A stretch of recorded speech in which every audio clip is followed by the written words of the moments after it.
College থেকে এই ছেলেটি বাড়ি ফিরতে তার ভালো রেজাল্ট হওয়ায় তার বাবা মা খুশিতে তার খাতির যত্ন করে। তারপরে তাদের মেয়ে বাড়িতে আসলে তারা তাকে দেখে বিরক্ত বোধ করে এবং বলে তোমার ভাইয়ের কাছে থেকে দেখে কিছু শিখো।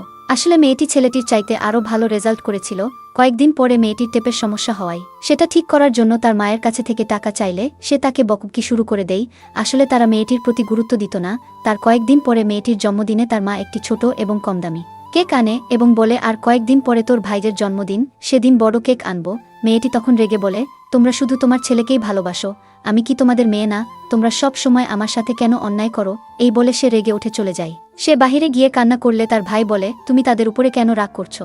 আমি তো জানি তুমি আমার চাইতে ভালো রেজাল্ট করেছো। তাছাড়া আমি কি তোমায় টেপের বদলে নতুন ল্যাপটপ কিনে দেইনি?